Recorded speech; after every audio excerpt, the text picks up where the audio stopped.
말씀은 누가복음 1장 5절에서 7절입니다. 누가복음 1장 5절에서 7절.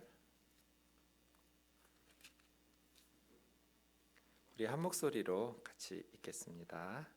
시작. 유대 왕 헤롯 때 아비야 반열에 제사장 한 사람이 있었으니 이름은 사가랴요 그의 아내는 아론의 자손이니 이름은 엘리사벳이라. 이 두 사람이 하나님 앞에 의인이니 주의 모든 계명과 규례대로 흠이 없이 행하더라. 엘리사벳이 잉태를 못함으로 그들에게 자식이 없고 두 사람의 나이가 많더라. 아멘. 여러분, 어떤 성경 본문이든지 해석하고 적용하라고 말씀드렸죠. 자, 오늘 본문 말씀을 해석한다라는 건 뭐예요? 모르는 단어나 모르는 이해가 안 되는 구절들을 잘 이렇게 해결하고, 그러면서 전체적으로 보니 오늘 본문이 하고 싶었던 이야기는 이것이구나, 이렇게 해석하는 거죠. 그러니까 해석한다라는 것은 이해되지 않는 것들을 해결해야 돼요. 그래야 해석을 제대로 할 수 있죠. 그런데 대부분 성도님들, 많은 분들이, 대부분 아니겠지만 모르는 거 그냥 대충 넘어가요. 그리고 아는 말씀들, 익숙한 말씀들만 은혜 받으려고 해요. 그러면 제대로 해석할 수가 없어요. 모르는 걸 해결해야 성경이 제대로 해석이 되죠. 그렇죠? 좋은 말은 아니지만 속된 말로 아끼다가 똥 된다, 이런 말 있잖아요. 목사 아껴서 뭐 하려고 그래요? 아끼다가 똥 돼요. 활용해야죠. 목사를 위해서 여러분이 존재하는 게 아니에요. 여러분을 위해서 제가 존재하는 거예요. 여러분이 없으면 저는 있을 필요가 없는 사람이에요. 그러니까 목사님을 성경 말씀을 가지고 이렇게 괴롭히는 건 아니지만 계속 귀찮게 하는 거, 그 좋은 성도예요. 그 성도는 성경을 바르게 알고 싶은 거잖아요. 이해되지 않으면 나름대로 열심히 찾아보고, 그래도 이해되지 않으면 저한테 연락하거나 여러분 우리 교회 목회자들에게 연락해서 목사님 이게 무슨 뜻이에요? 이건 내 생각은 이런데 왜 성경에서는 이렇게 말씀하세요? 하고 이해되지 않는 말씀들을 해결하고 넘어가셔야죠. 그래야 해석이 제대로 되고, 해석이 제대로 돼야 우리 삶 속에 말씀이 들어와서 바르게, 하나님께서 우리에게 주신 최고의 선물 중에 하나가 성경 아닐까요? 하나님의 말씀, 제가 다시 오늘 본문 읽어볼 테니까 여러분 이해되지 않는 내용들, 단어들, 말씀들이 무엇인지 그걸 해결하고 나면 이해되는 거야 그냥 그대로 해석하면 되니까요. 그리고 나서 이 말씀이 우리에게 요구하고 있는 것, 내가 꼭 마음에 새기면서 순종해야 될 것이 무엇인지, 또 하나님의 진리는 어떠한 것인지를 생각해 보면 좋겠어요. 유대 왕 헤롯 때 아비야 반열에 제사장 한 사람이 있었으니 이름은 사가랴요 그 아내는 아론의 자손이니 이름은 엘리사벳이라. 이 두 사람이 하나님 앞에 의인이니 주의 모든 계명과 규례대로 흠이 없이 행하더라. 엘리사벳이 잉태를 못함으로 그들에게 자식이 없고 두 사람의 나이가 많더라. 아멘. 자, 이해되지 않는 내용들이 뭐가 있어요? 코로나가 빨리 끝났으면 좋겠어요.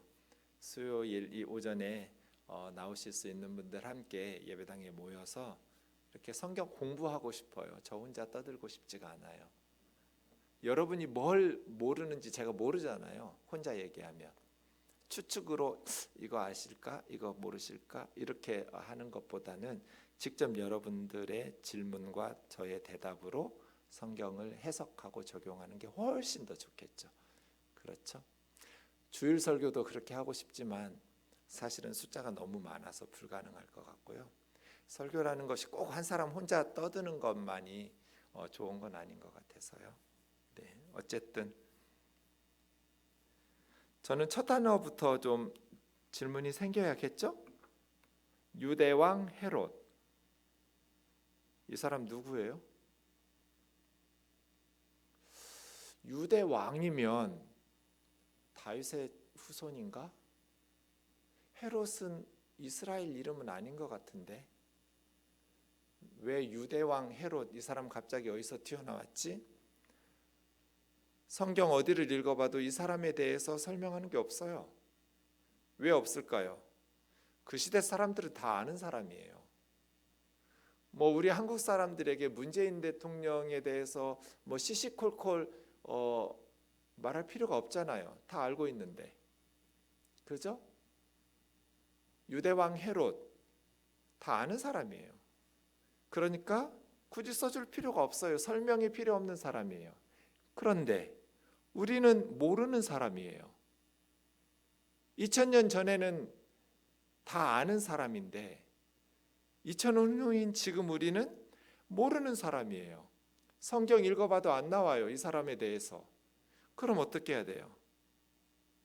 성경에 없는, 이걸 이제 성경 배경사라고 그래요. 성경에 나와 있지 않지만 성경을 이해하기 위해서, 왜냐하면 그 시대 사람들은 다 알고 있으니까 설명할 필요가 없는 사람이거나 사건이지만 우리들은 처음 듣는 사람이에요. 그러니까 성경에 나오지 않는 신구약 성경의 배경 역사를 따로 공부해야 돼요. 책 한두 권만 읽으면 돼요. 물어야죠. 목사님, 신약 성경 배경 책은 어떤 책을 읽을까요? 여러 권의 책이 있어요. 그 중에 한두 권만 읽으면 돼요. 다 나와요. 신학교에 가면 당연히 공부하고 배우죠. 그런데 교회에서는 안 가르치니까 따로 배우셔야죠. 그래야 성경을 읽을 때 제대로 내용이 파악되겠죠. 그 시대에 정치적 상황이 어떠한지, 또 종교적 상황이 어떠한지, 사회적 상황이 어떠한지, 경제적 상황이 어떠한지, 문화는 어땠는지 지금 우리하고 다르니까 따로 공부하셔야죠. 유대 왕 헤롯, 이 사람은 이두메 출신이에요. 이두메는 에돔, 에서의 후예들이에요. 이스라엘은 야곱의 후예잖아요. 이스라엘의 이름 자체가 야곱 사람의 개명된 야복강가에서 하나님께서 새롭게 지어주신 이름이 이스라엘, 야곱이잖아요. 그런데 야곱의 쌍둥이 형 에서는 이스라엘의 조상은 아니잖아요. 아브라함의 자손이긴 하지만 이삭의 아들이니까요. 그 에서가 세웠던 나라가 에돔이라는 나라고, 에돔이라는 나라를 신약시대에는 이두메라고 불렀는데 거기 출신이에요. 그러면 헤롯이라는 사람은 이스라엘 왕이 될 자격이 있어요, 없어요? 없죠. 이스라엘 사람도 이스라엘 왕이 될 자격이 없어요. 다윗의 자손이어야 돼요. 다윗의 자손이기는커녕 이스라엘 사람도 아닌 헤롯이 예수님 시대에, 예수님 태어날 때 어떻게 유대 왕이 될 수 있었어요? 유대 왕? 뭔가 비하인드 스토리가 있는 거죠. 네, 그래서예요. 헤롯 가문이 유대와 관련되면서 특별히 지도자의 역할을 맡기 시작한 것이 헤롯 대왕의 아버지 때부터예요. 이 헤롯의 아버지가 안티파테르라는 사람이에요. 헤롯의 아버지 안티파테르는 유대 왕은 아니었어요. 그냥 행정장관 정도? 어떻게 이스라엘 사람도 아닌 이두메의 왕도 아니고 유대의 왕이 되면서 행정장관이 될 수 있었을까? 로마의 유력자들하고 좋은 관계를 형성했어요. 이 안티파테르가 폼페이우스나 카시우스나 이런 로마의 힘 있는 사람들과 친분을 맺었어요. 그러니까 아주 수단이 좋은 사람이에요. 그런 안티파테르가 로마의 권력자들에 의해서 주전 47년에 유대 지방의 행정관으로 취임을 해요. 이때 이제 아들이었던 헤롯은 25살이었는데 갈릴리에서 조그만 하급 관리 되는 거죠. 그런데 갑자기 안티파테르가 3, 4년 만에 의문의 암살을 당해요. 저라도 암살을 하고 싶었겠죠. 유대인도 아닌 이두메 출신이 유대를 통치하고 다스리니까 당연히 유대 사람들의 마음은 불편할 수밖에 없잖아요. 이 헤롯 가문에 대해서. 다윗의 자손이면 환영하겠지만 다윗의 자손도 아니고, 그런데 지금 로마가 통치하고 있으니까 어쩔 수 없는 상황이잖아요. 받아들일 수밖에 없는. 그러니까 당연히 암살하고 독립운동, 뭐 이런 격렬한 저항, 이런 것들이 있겠죠. 의문의 독사를 당하면서 암살자들이 처형당하고, 그 후에 주전 37년부터 굉장히 긴 34년간 이 헤롯이 주전 4년에 죽어요. 그래서 기원 전과 기원 후, 예수님이 태어나신 것을 기준으로 해서 전후로 나누었는데, 한참 뒤에 보니까 연대 측정이 잘못된 거예요. 왜냐하면 헤롯이 죽기 전에 예수님은 태어났잖아요. 헤롯 왕이 죽기 전에 예수님 태어났거든요. 그런데 헤롯 왕은 분명히 기원전 4년에 죽었어요. 그럼 예수님의 출생은 빨라야 기원전 4년이에요. 그러니까 4년 정도 차이가 심한 분들은 6년까지 봐요. 4년에서 6년 정도의 시간적 오차를 발생한 거예요.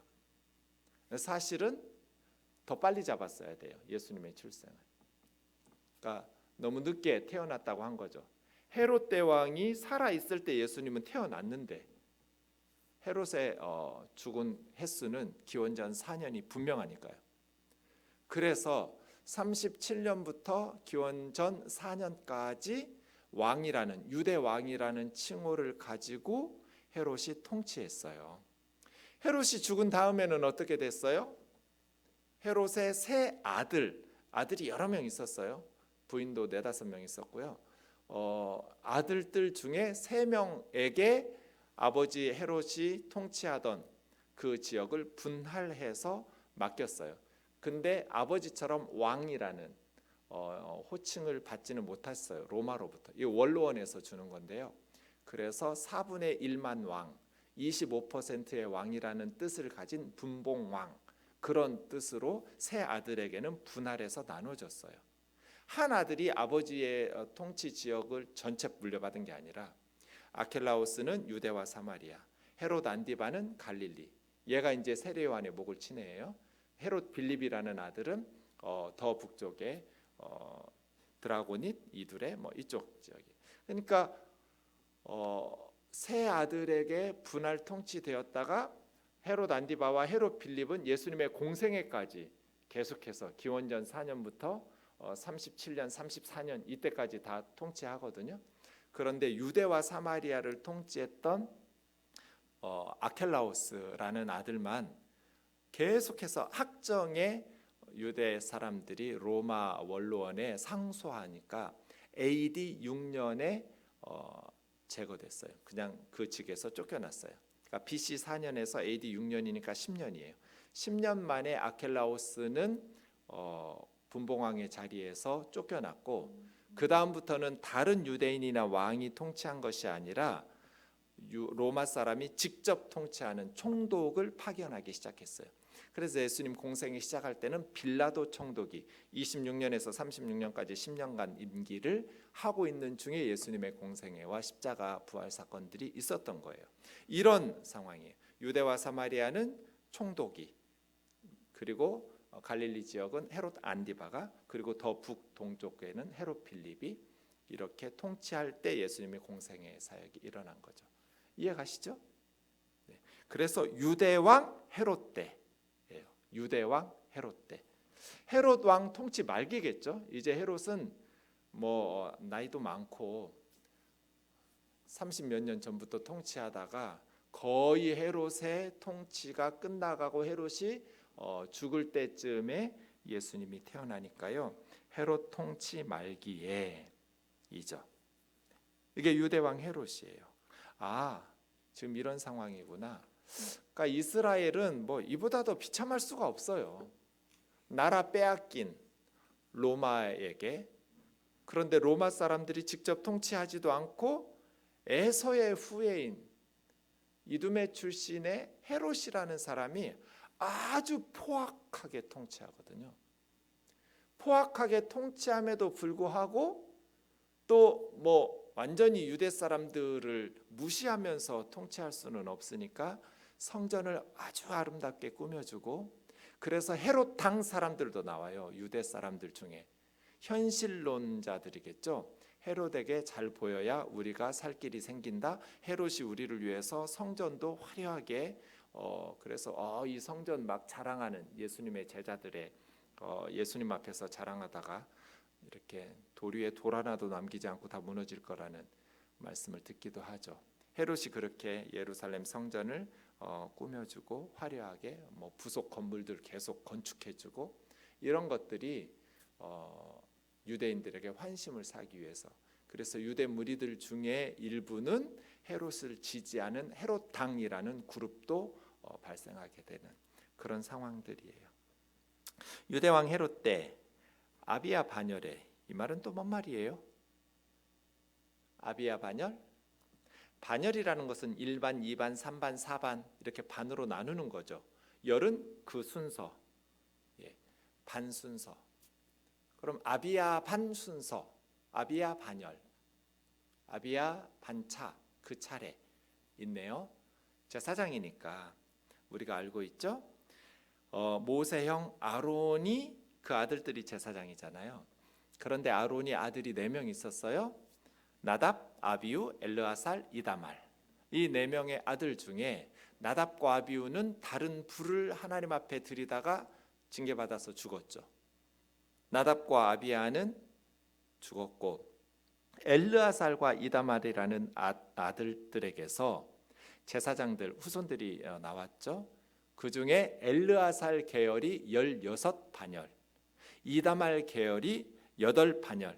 그러면 전체 몇 반열이에요? 24반열이 되는 거예요. 그러니까 24반으로 나눈 거예요, 제사장들을.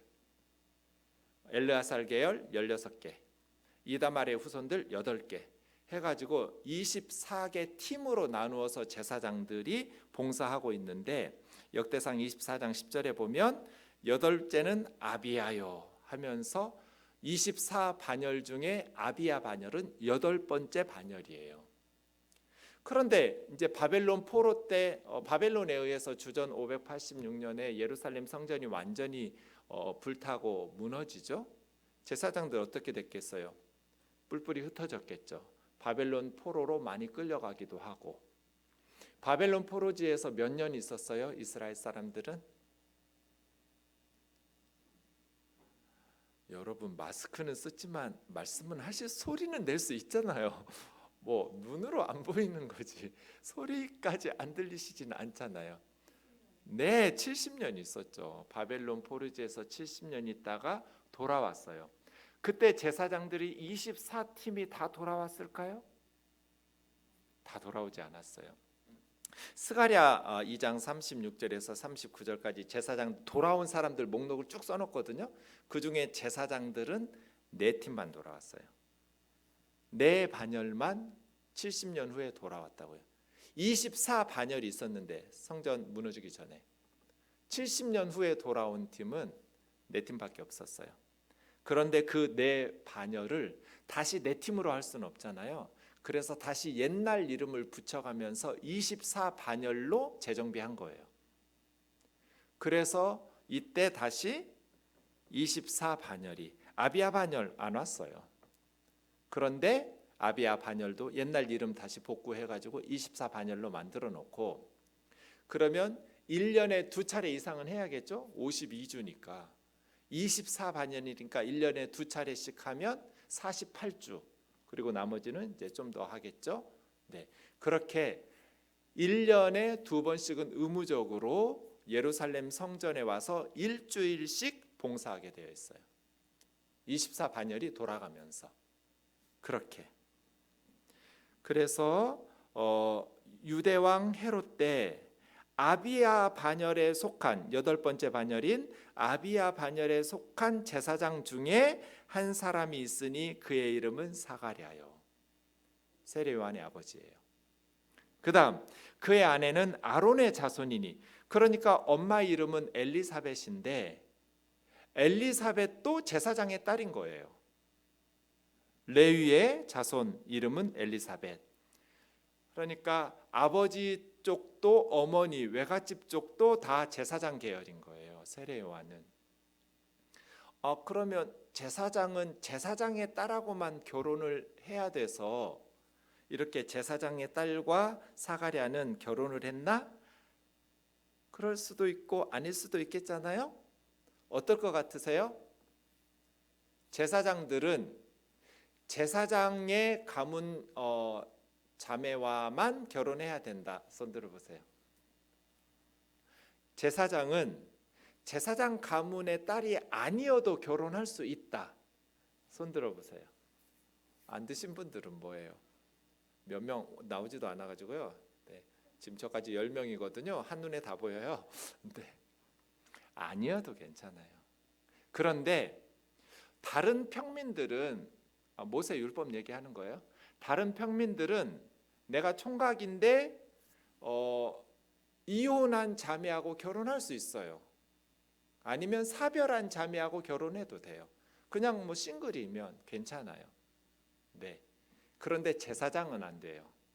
제사장은 반드시 제사장 가문의 자매는 아니어도 돼요. 그런데 반드시 처녀여야 돼요. 이게 이제 제사장과 다른 형제들과의 차이점이에요. 처녀와 결혼하기만 하면 돼요. 그런데 사가랴는 제사장 가문의 딸과 결혼한 거죠. 네. 또 5절에서 이해 안 되는 부분이 있으세요? 손 들고 질문하세요. 대충 넘어가지 말고. 그다음 6절. 이런 식으로 혼자 성경 읽으실 때도 꼼꼼하게 모르면 인터넷 뒤져가면서 그래도 속이 답답하면 뭐 읽었는데도 이해가 안 되는 거죠? 그럼 목사님한테 연락하세요. 아끼지 마세요. 6절. 이 두 사람이 5절 잠깐 우리에게 다시 넘겨주세요. 1장 36절에 보면 마리아에게 가브리엘 천사가 너의 친족 엘리사벳 이렇게 말해요. 그러니까 마리아와 엘리사벳 사가랴는 친척 관계예요. 나중에 다시 설명하겠고요. 마리아가 산골 유대 동네의 사가랴 집에 가서 엘리사벳에게 문안하니 이미 6개월 세례요한 임신하고 있었던 엘리사벳에게 마리아가 달려갈 때, 그러니까 사가랴와 엘리사벳은 예루살렘에 사는 사람들 아니에요. 산골 시골에서 산골에서 살고 있는 사람들이었죠. 그죠? 거기서 제사장으로 있다가 이제 예루살렘에 사역하러 와서 가브리엘 천사의 말을 듣죠. 6절 볼게요. 이 두 사람이 하나님 앞에 의인이니 진짜 제 밑에다 써놨어요. 억만금을 구하지 말고 억만금짜리 하나님의 칭찬을 구하자고. 하나님 앞에 의인, 너무 부럽지 않아요? 최고예요. 우리 인생에 이거보다 더 큰 선물이 어디가 있어요? 이것보다 더 명예로운, 그러니까요, 이걸 구하자는 거잖아요. 억만금을 구하지 말고 억만금짜리 하나님의 인정을 구하자. 하나님 앞에 의인. 와, 최고의 명예예요. 최고. 잘 산 거예요.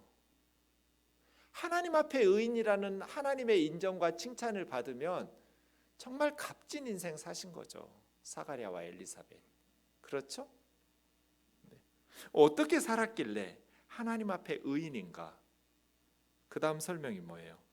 주의 모든 계명과 규례대로 흠이 없이 행하더라. 우리식으로 말하면 성경 말씀에 온전히 순종했다.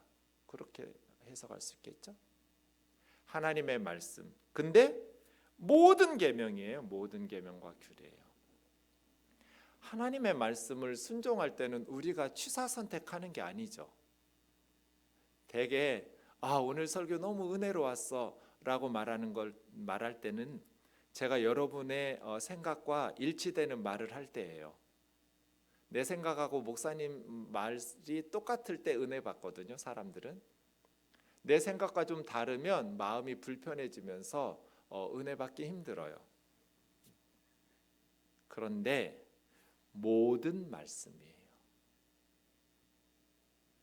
목사님이 성경을 잘못 해석했어. 그러면 은혜 받으면 안 되죠. 와서 물어야죠. 문제 제기도 하고, 목사님이 성경 해석이 옳으냐고. 괜히 딴 데 가서 물어보지 말고 저한테 물으세요. 그래야 저도 깨우치죠. 제가 잘못될 수도 있잖아요. 근데 목사님 성경 해석이 옳아. 근데 마음에 안 들어. 그럼 어떻게 해야 돼요? 내 생각을 고쳐야죠. 성경 해석이 옳으면, 내 생각과 다르면 내 생각이 틀린 거잖아요. 그렇게 우리는 말씀을 취사 선택해서 순종하면 안 돼요. 모든 계명과 규례대로 흠이 없이 행하더라. 이게 하나님 앞에 의인의 삶이에요. 그냥 덮어놓고 하나님 앞에 의인 이렇게 말씀하시는 것이 아니라 하나님의 말씀에, 그렇다고 해서 뭐 사가랴와 엘리사벳이 죄가 하나도 없다 그런 의미 아니에요. 허물이 하나도 없고 죄가 하나도 없고 그렇게 사는 사람이 어디 있어요. 그러나 하나님의 모든 말씀에 순종하려고 신실하게 살려고 힘쓴 거죠. 그죠? 하나님의 모든 말씀과 규례대로 흠이 없이 살려고 때로는 회개하고 때로는 하나님 앞에서 고백하고 도우심을 구하면서 신실하게 하나님을 위해서 살아간 거예요. 하나님 앞에 의인. 정말 우리도 하나님의 말씀에 순종하는 삶을 살아야겠다. 그러려면 지금 하고 있는 것처럼, 우리가 하고 있는 것처럼 꼼꼼하게 하나님의 말씀을 해석하고 적용해야죠. 대충대충 넘어가면 모든 계명과 규례대로 흠없이 살았다. 이건 불가능해요. 모르는데 어떻게 계명대로 살아요? 하나님의 말씀을 제대로 알려고 사가랴와 엘리사벳은 늘 말씀을 상고하고 묵상하고 하나님의 말씀을 성령의 도우심을 힘입어서 깊이 있게 풍성하게 알아간 거죠. 그래서 하나님 앞에 의인은 하나님의 말씀을 행한 것, 하나님의 말씀을 아는 것이 아니라 행한 것, 흠이 없이 행하더라. 마지막 7절이요. 엘리사벳이 잉태를 못함으로 그들에게 자식이 없고 두 사람의 나이가 많더라. 제 친구 중에 정말 믿음 좋은 집사가 있거든요. 진짜 제가 인정하는 친구예요. 대학 때 만난 친구인데 너무 신실한, 진짜 하나님 기쁘시게 하는 친구예요. 그런데 결혼을 했는데 하나님께서 아이를 안 주셨어요. 이제 뭐 50이 넘었으니 쉽지는 않겠죠. 갑자기 사가랴 엘리사벳 생각하니까 그 친구 부부가 생각이 나네요. 아직도 아이가 없어요. 언젠가 둘이 만나서 이렇게 식사를 저랑 둘이 했는데 그 형제가 친구지만 목사니까 나 진짜 하나님한테 서운하다고. 내가 하나님한테 서운했던 적이 없는데 대학 때 예수님을 만나고 예수님을 만난 이후로 지금까지 내가 항상 하나님 앞에 감사하고 늘 하나님 앞에 진짜 그 은혜에 항상 하나님은 정말 나에게 후한 분이었는데 결혼하고 오랫동안 몇십 년이 지나도 아이를 주시지 않아서 그렇게 우리 부부가 기도하고 간절히 사모하는데도 내가 가르쳤던 청년들, 학생들은 다 결혼해서 이제 아이들을 낳는데 나는 아이를 주지 않으셔서 진짜 하나님 서운하다고. 그 속에 있는 이야기를 하더라고요. 사가랴와 엘리사벳이 어땠을까요? 지금이야 결혼한 부부가 아이가 없어도 그렇게 뭐 큰 흠이라고 생각 안 해요. 그럴 수도 있지. 현대인들은 이렇게 생각하잖아요. 그런데 2000년 전은 달라요. 2000년 전에 유대 사회에서 하나님의 신실한 백성들에게 하나님이 선물로 반드시 자녀를 주시기 때문에 그게 그들의 생각이에요. 이 부부에게 자녀가 없다라는 것은 심각한 영적인 문제가 돼버려요. 그 시대의 생각이 그러니까요. 그래서 사가랴와 엘리사벳은 하나님 앞에 의인이에요. 이게 하나님의 평가거든요. 성경의 평가는 하나님 앞에 의인이었지만 그 시대 사람들도 그렇게 하나님 앞에 의인이라고 평가했을까? 그럴 리가요. 뭔가 문제가 있어 하나님의 징계를 받았다고 생각해. 본인들도 그렇게 생각했을 거예요. 날 때부터 맹인으로 태어난 실로암 연못에 가서 눈 떴던 우리 형제님 있잖아요. 예수님 제자들이 뭐라고 그래요? 아마 그 맹인도 그렇게 생각했을 거예요. 예수님, 저 형제가 이렇게 맹인으로 태어날 때부터 맹인이었는데 맹인으로 태어난 것이 부모 죄예요, 저 사람 죄예요? 이렇게 질문하잖아요. 예수님은 더 서드 웨이, 제3의 길을 가르치죠. 부모 죄도 아니고 저 사람 죄도 아니다. 그런데 예수님 제자들뿐 아니라 유대 모든 사람들, 아마 그 맹인 형제님조차도 내 죄일까? 우리 엄마 아빠 죄일까? 이렇게 생각했을걸요. 다른 더 서드 웨이가 있다는 생각은 꿈에도 안 해봤을 거예요. 그게 그 시대의 가치관이니까요. 사가랴와 엘리사벳, 다른 평가, 하나님 앞에 의인이라는 이런 평가를 받을 줄은 몰랐을 거예요. 왜요? 죄 없는 사람이 어디 있어요? 하나님 앞에서 흠이 없이 행했다. 이건 하나님의 평가지 본인들은 이런 생각 못했을 거예요. 당시 어느 누구 다른 제사장들도 이웃들도 그렇게 평가 안 했을 거예요. 우리가 모르는 뭔가 죄가 있겠지. 그러니까 하나님께서 자녀를 주시지 않지 라고 생각했겠죠. 그래서 의로우면 뭐해? 착하면 뭐해? 말씀대로 살면 뭐해? 자식도 없는데. 이런 식으로 세상의 평가에 신앙을 흔들지 마라. 그리고 흔들리지 마라. 세상 사람들의 정죄에 여러분의 신앙을 흔들리지 마라. 제가 이 사가랴와 엘리사벳이 훌륭하다고 보는 것은 그 늙었더라잖아요. 나이 많더라. 그 나이 될 때까지 하나님의 신실하심을 유지하고 있었다는 거예요. 흔들리지 않고. 저렇게 살면 뭐해? 말씀대로 살면 뭐해? 기도 열심히 하면 뭐해? 성경 열심히 읽으면 뭐해? 남들 다 있는 자식도 없는데. 이런 세상 사람들의 조롱과 비난과 정죄에도 자신들이 하나님을 향한 그 중심을 잃어버리지 않았다는 거잖아요. 하나님한테 서운해하면서 멀리하지 않았다는 거잖아요. 흠이 없이 행했다는 거잖아요.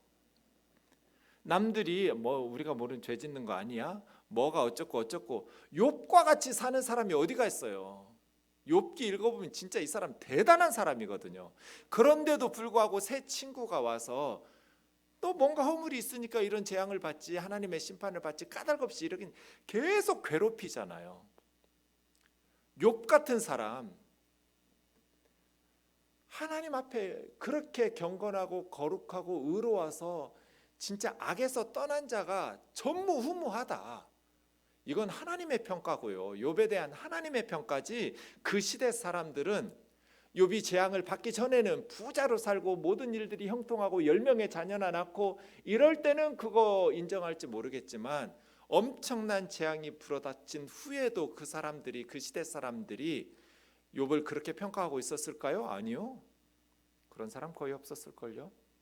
우리가 모르는 뭔가 문제가 있겠지.